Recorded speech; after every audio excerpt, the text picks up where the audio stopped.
Graça e paz, irmãos. Meus irmãos, vamos abrir a palavra do Senhor.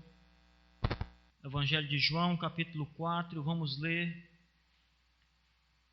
o verso 43 ao 54. Antes da nossa leitura, irmãos, vamos orar todos, suplicando ao Senhor que fale conosco nessa noite, mais uma vez. Vamos orar. Deus Santíssimo, amado, Senhor, nós suplicamos, Pai, a Tua presença essa noite nos nossos corações, de maneira, Senhor Deus, maior do que o Senhor já tem feito. Sonda, Pai, cada coração agora, nesse momento. Vasculhe, Senhor Deus, o nosso ser, a nossa mente, e limpa, Senhor Deus, a nossa mente do pecado. Não permita que nada venha desviar a nossa mente da Tua palavra. Fala, Senhor Deus, aos nossos corações, Pai. Que a Tua palavra traga gozo e alegria para as nossas almas. Que venhamos, Senhor Deus, jubilosos de alegria, Pai, louvar ao Teu nome, Senhor, pelas grandezas, pelas maravilhas que o Senhor tem operado.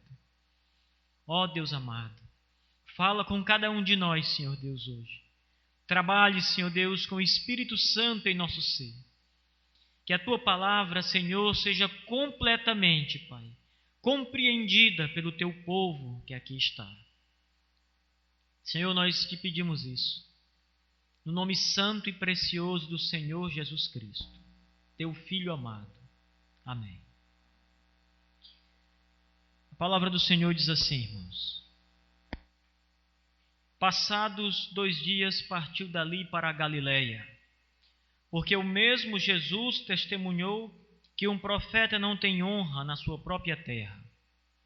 Assim, quando chegou a Galileia, os galileus o receberam, porque viram todas as coisas que ele fizera em Jerusalém, por ocasião da festa a qual eles também tinham comparecido. Dirigiu-se de novo a Caná da Galileia, onde da água fizera vinho. Ora, havia um oficial do rei, cujo filho estava doente em Cafarnaum. Tendo ouvido dizer que Jesus viera da Judeia para a Galileia, foi ter com ele e lhe rogou que descesse para curar o seu filho, que estava à morte. Então Jesus lhe disse: Se porventura não virdes sinais e prodígios, de modo nenhum crereis. Rogou-lhe o oficial: Senhor, desce, antes que meu filho morra. Vai, disse-lhe Jesus, teu filho vive. O homem creu na palavra de Jesus e partiu. Já ele descia, quando os seus servos lhe vieram ao encontro, anunciando-lhe que o seu filho vivia. Então indagou deles a que hora o seu filho se sentira melhor. Informaram: Ontem, à hora 7ª, a febre o deixou. Com isso, reconheceu o pai ser aquela precisamente a hora em que Jesus lhe dissera: Teu filho vive. E creu ele e toda a sua casa. Foi este o segundo sinal que fez Jesus depois de vir da Judeia para a Galileia. Amém. Podem sentar, meus irmãos. Nos deparamos agora com o Senhor Jesus Cristo operando o seu poder de cura, revelando a sua grandiosa misericórdia, o cuidado que o Senhor Jesus tem para com todos. Percebemos, irmãos, que Jesus estava em um trajeto, em uma caminhada, um pouco antes desse texto. nós vimos que primeiramente o Senhor Jesus Cristo se encontrava em Jerusalém e que ele havia purificado o templo naqueles dias e que ele teve um embate com os judeus e que Jesus resolveu então deixar Jerusalém e ir até a Galileia. Mas nesse interim ele tinha que passar pelas terras da Samaria, que ficavam no meio do caminho. E ali, quando o Senhor passa por Samaria, ele se encontra com a mulher samaritana. E ali ele tem aquela conversa com ela. E aquela mulher crê em Cristo. Possivelmente ela entrega o seu coração a Cristo. Também muitos homens, muitas pessoas, samaritanos que ali estavam com ela, creram no Senhor Jesus Cristo, na palavra do Senhor. Então o Senhor resolve, depois de 2 dias, que ele estava na cidade de Sicar, na Samaria, continuar o seu caminho rumo à Galileia. E Jesus vai em direção à Galileia, o seu destino. Cidade que lhe aguardava, cidade que lhe esperava, na verdade, cidade que contemplaria a sua glória mais uma vez. Foi ali que o Senhor, no casamento, nas bodas em Caná, que ele transformou água em vinho. Ali o Senhor já operara o seu primeiro milagre. Muitas pessoas conheciam este milagre que Jesus havia feito ali. Quando ele estava em Jerusalém, ele também se deu a manifestar o seu poder. E muitos que estavam em Jerusalém viram os poderes do Senhor Jesus Cristo, os prodígios, os sinais que ele operou. E havia uma grande multidão que agora sabia que aquele Galileu era um homem que tinha poderes miraculosos. Que homens comuns não possuíam, não tinham. Então, a fama do Senhor Jesus Cristo já estava espalhada por boa parte daquela terra. No estado, hoje, Israel, o estado da Palestina como um todo. Muitos ali de muitas cidades vizinhas, de muitas aldeias, de muitas vilas, já ouviram falar de um homem chamado Jesus Cristo. Muitos já ouviram falar deste homem em nossos dias, de Jesus Cristo. Muitos irmãos já ouviram falar do poder do Senhor Jesus Cristo. Muitos já ouviram falar que a salvação está somente em Cristo e nenhum outro homem, nenhuma outra criatura. Certamente, desde o aparecimento de Cristo ao mundo, desde a sua vinda, da sua encarnação, o Verbo se fez carne. Desde esse dia, a fama do Senhor Jesus Cristo percorre as sendas da terra, de toda a terra. Dia após dia, a fama de Cristo aumenta, percorre lugares. Certamente que a grande maioria ouve falar dos prodígios de Cristo, do seu poder, mas recusam a Jesus Cristo. Muitos até vêm a Cristo, porque ficam impressionados com o seu poder, ficam impressionados com um feitor de milagres, alguém que tem poderes sobrenaturais. Na realidade, essas pessoas vêm para os milagres, vêm para os sinais. A fé de tais indivíduos está nos sinais e não no Senhor, no feitor dos sinais. Quantos irmãos em nossos dias, quantos homens, quantas mulheres que estão à procura de coisas assim, para alimentar a sua fé. Buscam sinais, buscam expulsões de demônios, buscam efeitos miraculosos, buscam prodígios, buscam espetáculo, buscam um show, mas não buscam a salvação. Não buscam o Senhor crucificado e humilhado na cruz do Calvário. Buscam grandes obras, grandes visões, grandes manifestações de poder, mas não buscam Cristo na sua simplicidade, na sua palavra. Nós encontramos um homem assim, que havia ouvido falar de Jesus Cristo. A palavra do Senhor diz que ele agora estava se dirigindo novamente a Caná, na Galileia.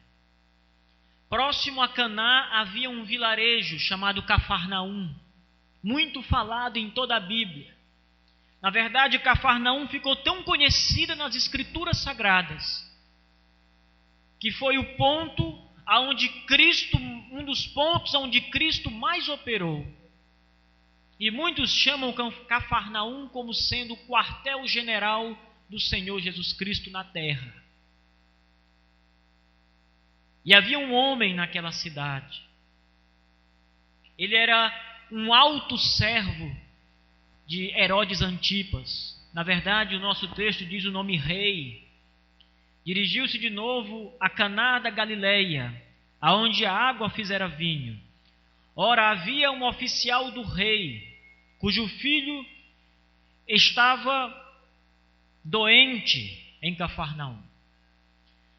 O rei aqui trata-se não de um rei de fato, mas trata-se do tetrarca Herodes Antipas, filho do Herodes, que é mencionado no nascimento do Senhor Jesus Cristo. Aquele Herodes, o primeiro, teve 4 filhos. E na sua morte, o território que por ele era governado foi dividido entre os seus 4 filhos. O território da Galileia ficou sob o poder de Herodes Antipas, seu filho, um dos 4 filhos de Herodes o Grande. E esse oficial do rei que morava em Cafarnaum, ele era um homem de fato, uma grande posição social. Um homem riquíssimo, segundo muitos pensam. E esse homem já ouvia falar de Jesus Cristo, irmãos. Esse homem ouvira falar que havia um homem poderoso que andava e curava multidões, pessoas, almas aflitas. Um homem que tinha poderes sobrenaturais. Aquele centurião, na verdade não centurião, aquele oficial do rei, já ouvira falar de Jesus Cristo e do seu poder. Mas aquele oficial tinha um defeito. Assim como a grande maioria, nos dias de Cristo e nos nossos dias, pretensos evangélicos, tem um grande defeito. Eles estão atrás de sinais. Estão atrás de coisas grandes. Não buscam a simples palavra pregada como alimento para suas almas, como a palavra que transforma a vida do homem, a palavra que, quando ela é movida pelo Espírito Santo ao coração do pecador, aquele pecador morto é trazido à vida, ressuscitado espiritualmente. Veja o que o nosso texto diz acerca daquele alto oficial do rei. Tendo ouvido dizer que Jesus viera da Judeia para a Galileia, foi ter com ele e lhe rogou que descesse para curar o seu filho que estava à morte. A palavra descer significa que Jesus tinha que ir com ele até Cafarnaum, porque de fato Cafarnaum estava situado num ponto mais baixo e literalmente eles desciam para chegar até Cafarnaum. E aquele homem havia ouvido falar de Cristo, do seu poder, e o seu filho estava doente à beira da morte. O texto deixa claro, irmãos, não era uma doença simples, não era algo banal, não era algo medíocre, não era algo fácil de resolver. Mas o texto é bem claro, o homem, o filho do oficial, estava à beira da morte, quase morto, desfalecendo, padecendo a cada dia pela enfermidade que lhe dominava.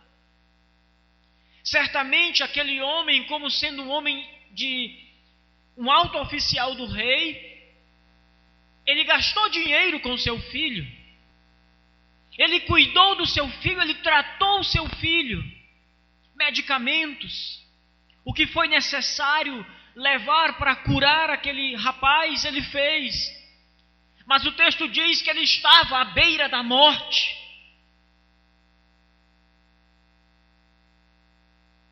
Todo pai ama o filho. E todo pai sofre quando o filho está doente.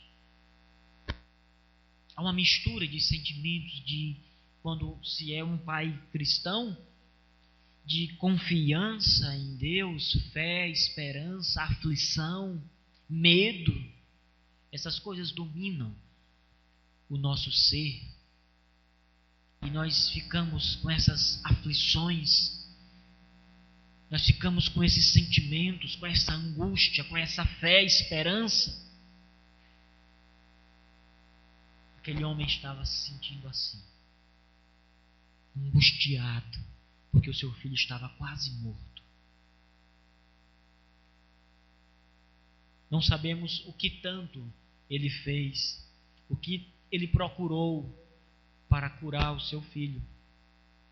Mas sabemos que ele procurou a Cristo, que ele ouviu falar de Cristo, procurou a Cristo, ao Senhor Jesus. Cafarnaum ficava a 26 quilômetros de Caná. E aquele centurião deixou o filho em casa, aquele oficial do rei. Existem duas histórias de curas parecidas, mas não são iguais. Uma é a do centurião, que estava com um servo doente. E são muito parecidos os relatos, mas são relatos diferentes. Essa é uma outra história. Por isso que às vezes eu falo centurião, que eu acabo trocando. Mas aqui era um alto oficial do rei. Ele deixa o seu filho com os seus criados, sai de Cafarnaum, faz a viagem de 26 quilômetros até chegar em Caná, na Galileia. Ali ele se encontra com Jesus Cristo. E ele apela para o Senhor. Mestre, vai até a minha casa, porque o meu filho está quase morrendo.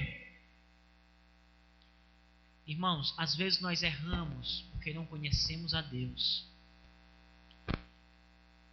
Não é? Este homem errou aqui. Ele não tinha um conhecimento completo, digamos assim, até onde é possível se obter do Senhor.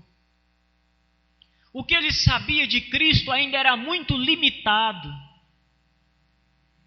porque ele achava que para Jesus curar o seu filho, Jesus teria que ir até a casa dele. Ele queria ver a obra miraculosa. Ele queria ver o Senhor Jesus lá curando. Muitos são assim. Só acreditam se estiverem vendo, olhando. Tomé foi assim.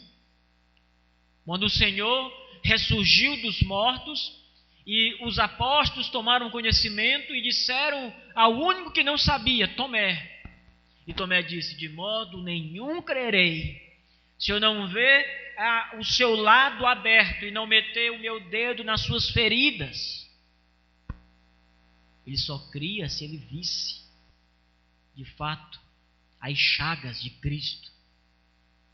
E ele viu. e creu. Essa era a fé desse homem aqui.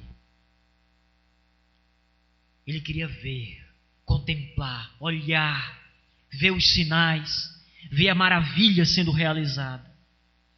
Uma simples palavra não agrada muita gente, irmãos.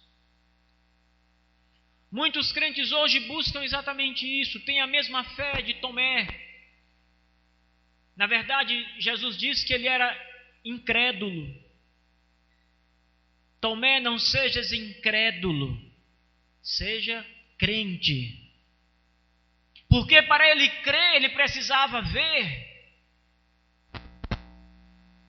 Hoje nós pregamos o Evangelho de Jesus Cristo, irmãos. E eu garanto para vocês, ovelhas do Senhor, que a nossa fé tem que estar firmada não nos sinais, não nas obras miraculosas que nós vamos ver, mas no que diz a palavra de Deus. Aqui, na palavra, no testemunho, deve residir a nossa fé em Cristo. Bem-aventurados sois, bem-aventurados são aqueles que não viram, mas creram. Somos nós. Não vimos o Senhor Jesus Cristo, não estivemos com Ele. No entanto, cremos por meio da palavra que Ele é o Senhor da nossa vida, que Ele é o nosso inteiro Salvador, todo suficiente para salvar, não precisando de ajuda e nem de algo mais, mas que Ele é completamente suficiente para salvar o homem do seu pecado.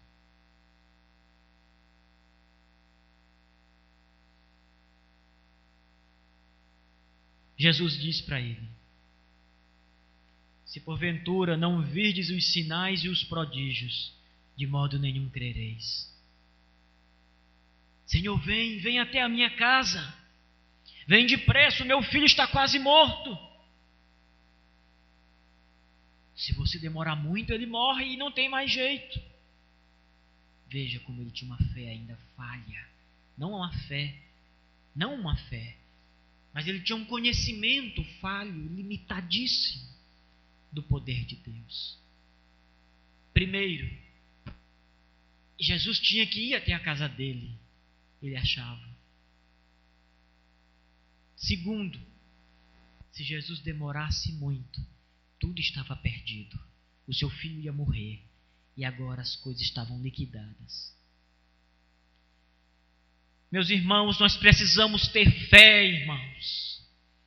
Nós precisamos nos encher de fé na palavra de Deus, na Escritura, no poder de Jesus Cristo, soberano sobre as nossas vidas, soberano sobre o universo inteiro que Ele criou.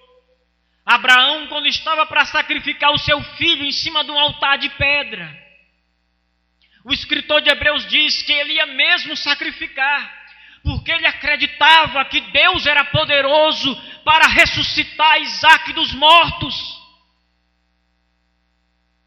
Ele cria no poder de Deus. Nada estava perdido. Ele estava com um cutelo na mão. O seu filho estava amarrado sobre o altar. E no momento em que ele já ia enfiar o cutelo e matar Isaque, o anjo do Senhor bradou a ele. Mas o que importa é que Abraão tinha muita fé.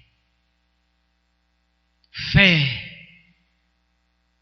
Porque ele disse: Deus é poderoso para ressuscitar o meu filho dos mortos. E o Senhor fez uma promessa para mim muito grande, que de mim faria uma grande nação. E este é o meu único filho, Isaque. Irmãos, nós temos que ter fé, irmãos. Acreditar no poder de Deus em Cristo. saber que o Senhor converte a alma humana, saber que o Senhor purifica o homem dos seus pecados. Creia nisso. Evangelize, crendo no poder de Deus, crendo que o Senhor é forte, irmãos, para transformar, para vencer as barreiras do homem pecador. Creia. Nas suas aflições, creia. Nas suas dificuldades, creia. Ele é poderoso. Nada está perdido.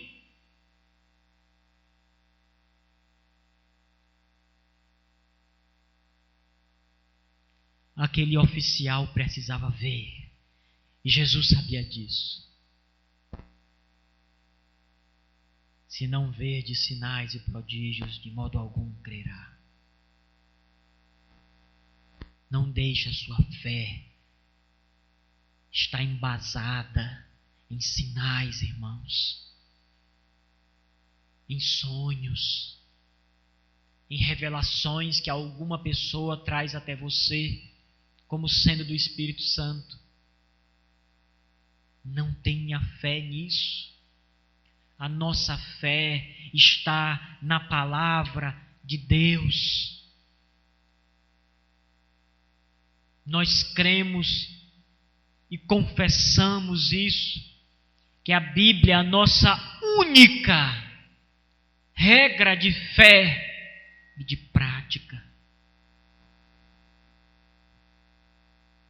Mas aquele homem estava conversando com Cristo.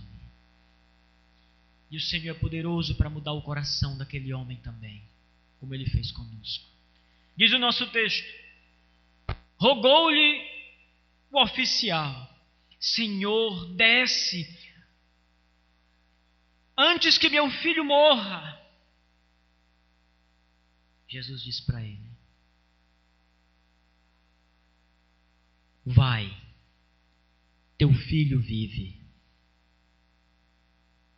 Que palavra, irmãos, saindo da boca de Jesus Cristo.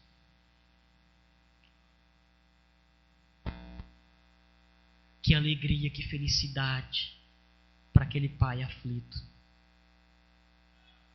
Vai, teu filho vive. Chega de pranto, chega de choro. Creia. Aquele homem queria que Jesus fosse e curasse o seu filho. Jesus curou o seu filho, mas não foi até ele. Vai, disse-lhe Jesus, teu filho vive.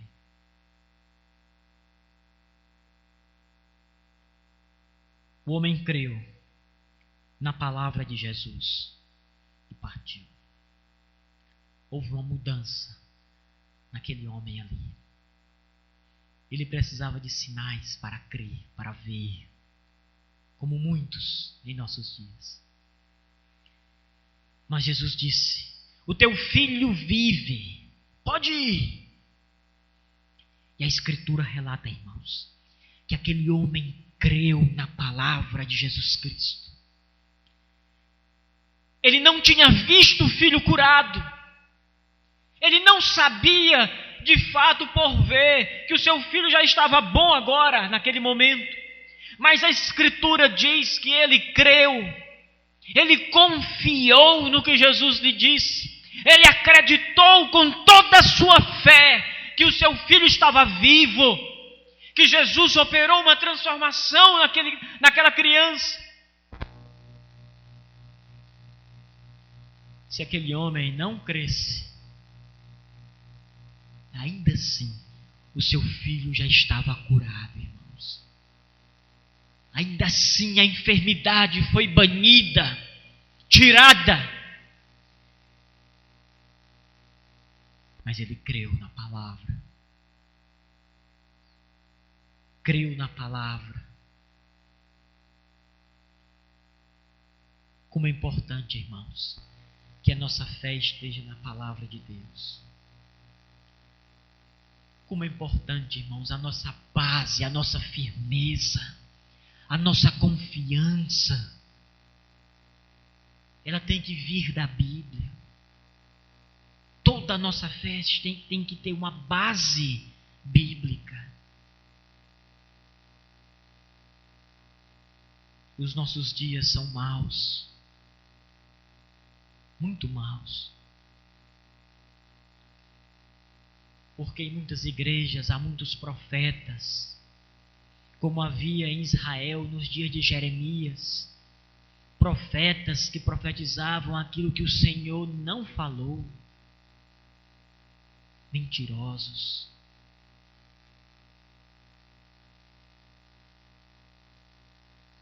Gente que ganha fama em cima disso.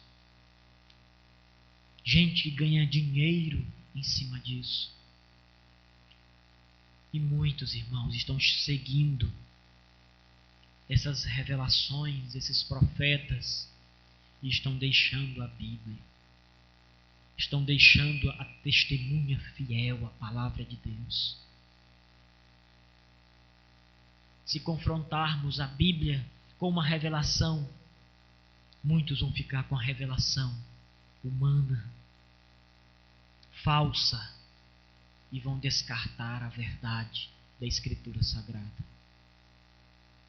Muitos homens têm sido procurados ser, na verdade, mais sábios do que o próprio Deus, e têm começado a ensinar coisas que Deus não ensinou, e têm trazido para a igreja as coisas que Deus jamais ordenou que viesse. Antes condenou tais coisas. E a Escritura é a prova disso, mas muitos têm negado a Escritura, rejeitado a Bíblia. Meu amigo, se você anda assim, se a base da sua fé em Cristo não é as Escrituras, você está caminhando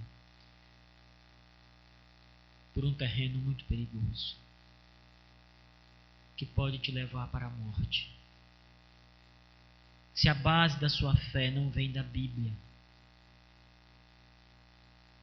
se a Bíblia não é a tua regra de fé e de prática, se você ladeia a Bíblia com mais alguma coisa, a Bíblia e mais algo, mais a revelação dos profetas dos dias atuais, a Bíblia e mais a sabedoria humana,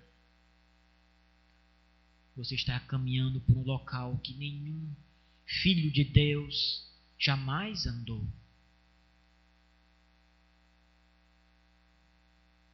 Você tem que caminhar, irmãos, contra a multidão. Nós estamos na contramão, irmãos. No sentido do mundo, nós estamos na contramão. Nós remamos contra a maré, não é a favor da maré, é contra. Por isso é árduo o nosso trabalho. Nós estamos na contramão de muitas igrejas que já abandonaram a Escritura Sagrada e já fazem o seu culto de acordo com o bem-estar e de acordo com o que agrada aos olhos e ao coração humano, mas não segundo a Bíblia. Mas até para eles a esperança, se voltarem-se para o Senhor Jesus Cristo e de fato crerem na sua palavra. Crerem na sua palavra. O verso 51 diz assim: ele já descia, quando os seus servos lhe vieram ao encontro, anunciando-lhe que o seu filho vivia. É as mesmas palavras que Jesus Cristo disse: teu filho vive.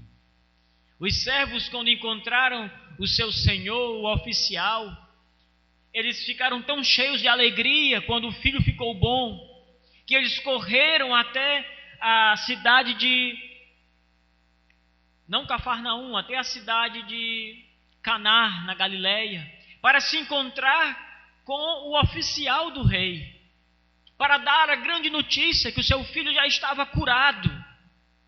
Mas no meio do caminho eles se encontram. E cheio de alegria eles dizem: Mestre, o teu filho vive. O teu filho vive. Jesus disse: vai, o teu filho vive. Eles chegaram e disseram para ele: o teu filho vive. As mesmas palavras. Veja a confirmação. Imaginem o que aquele homem começou a sentir ali, com aquela notícia. A fé que ele manifestou em Jesus Cristo. E agora os seus criados chegam e dizem: o teu filho está vivo, está bem. E ele disse: que horas aconteceu? Então indagou deles a hora em que seu filho se sentiu melhor. E informaram: ontem, a hora 7, a febre o deixou. Aquele menino estava com uma infecção muito grande, provocada por alguma enfermidade desconhecida para nós hoje. Não está revelado na Bíblia. Mas havia uma febre altíssima sobre esse menino. Quando nós estamos com febre, nós temos que recorrer aos antitérmicos para a febre baixar. E você toma um antitérmico e a febre começa a diminuir, até o ponto de a sua temperatura estabilizar novamente. Os criados disseram que a febre deixou na hora em que Jesus falou para ele. Jesus demonstra, irmãos, o seu poder aqui. Poder sobre a vida, sobre as enfermidades. Jesus demonstra a sua grande misericórdia. Misericórdia com aquele filho doente, misericórdia com aquele pai aflito. Como é bom, irmãos, nos depararmos assim com a palavra de Deus. Recebermos grandes coisas de Deus. Crermos no Senhor. A alegria foi tão grande naquele lar que toda a casa foi convertida. Quando aquele homem começou a falar de Jesus Cristo. Com isto, reconheceu o pai ser aquela precisamente a hora em que Jesus lhe dissera: teu filho vive. E creu ele, mais uma vez, e toda a sua casa. Veja a obra maravilhosa, irmãos, da fé daquele homem. A obra maravilhosa que Jesus Cristo fez naquela casa, naquele lar, curando aquele enfermo. A fé do pai, quando Jesus disse: vai, teu filho vive, e ele creu na palavra, e ele foi embora mesmo. E ele, quando ele relatou isso para os seus criados, para o filho doente, para todos da casa dele, diz a Escritura: e creu toda a sua casa. Foi grande a obra de Cristo ali. Grande a obra do Senhor ali. E esse foi o segundo milagre que ele fez na Galileia. O segundo na Galileia. Irmãos, você tem motivos para crer em Cristo de sobra. Cristo já fez muito mais na sua vida. Muito mais. Muitos milagres o Senhor Jesus já realizou no seu lar, na sua vida, na sua casa. Você creu. Isso é um milagre. Isso não tem nada a ver com você. Não nasceu de você, mas foi uma operação do alto. Foi uma dominação do Espírito Santo sobre o seu ser, que te fez enxergar os seus pecados e abraçar a Jesus Cristo pela fé. Isto é um poderoso sinal, um poderoso milagre de Deus, irmãos. Cristo te sustenta com vida. Cristo te livra da morte. Cristo te livra de muitas tribulações e perseguições. Cristo te livra da enfermidade. O Senhor tem se revelado para você, meu irmão e meu amigo, de maneira grandiosa. Creia nele. Deposite a sua fé em Cristo, irmãos. Em Cristo. Só em Jesus Cristo. Só em Jesus Cristo. Nada além de Jesus Cristo. Nada com Jesus Cristo. Só Ele.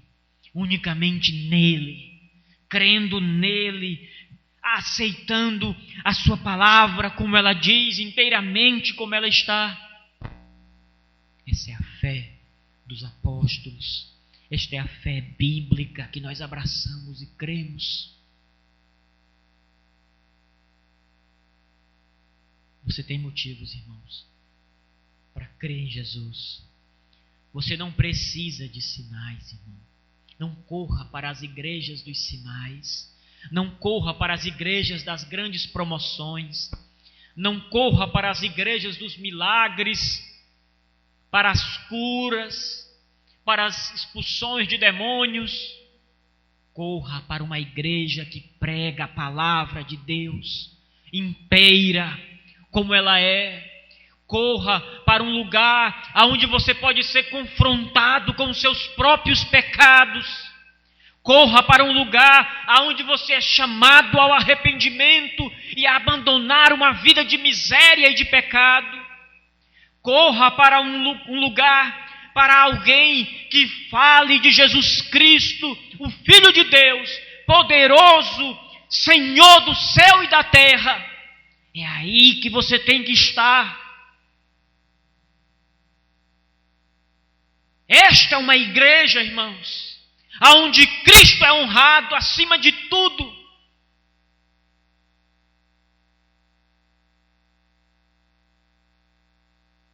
Nada tem que tomar o lugar de Cristo.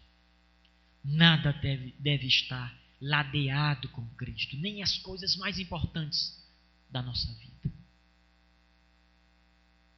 A esposa de Charles Spurgeon, ela conta algo interessante que aconteceu com ela. Ele tinha sido convidado para pregar em um local em Londres. E aonde Spurgeon estava, havia uma aglomeração de gente incontável, multidões. E Spurgeon e a sua esposa do lado. Quando Spurgeon ia pregar, irmãos, ele se transformava num outro homem. Todos os seus biógrafos dizem isso. Porque ele se revestia de uma concentração tão grande, de uma seriedade tão grande, de um pensamento tão elevado nas coisas de Deus, que tudo à sua volta parecia não existir. E quando ele adentra o salão e os homens o acompanham, pegam na sua mão, ele esquece ali a sua esposa.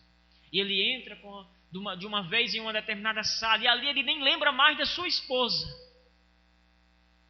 E ela sai de lá triste, pegou um táxi, voltou para sua casa e foi chorar nos braços da sua mãe.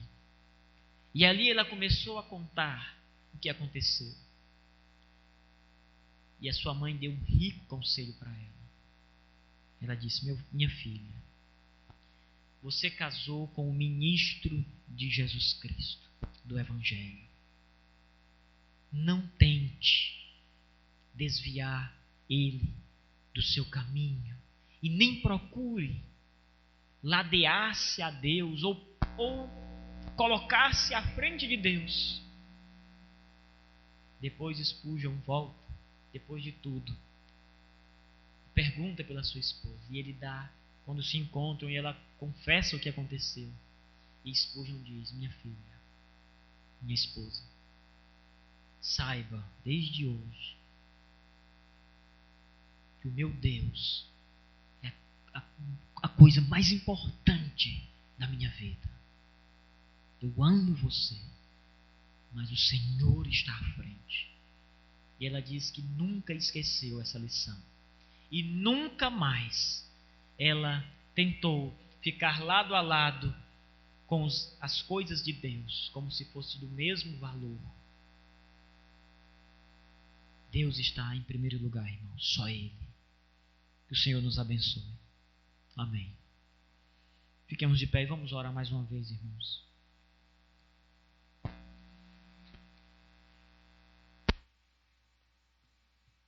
Bom, você vai ter alguma participação ainda? Encerrar, cantar? Um ofertório, né? Vamos orar então. E o irmão Edilson, após o ofertório, faz a oração final. E eu vou dar alguns avisos no final. Nosso Deus maravilhoso, poderoso, grande, tremendo. Obrigado, Senhor, pela Tua palavra, Pai. A Tua palavra, Senhor Deus, é o nosso manancial. A Tua palavra, Pai, é o nosso castelo, Senhor. É o nosso refúgio, a nossa fortaleza. Porque nela está contida a verdade que o Senhor revelou.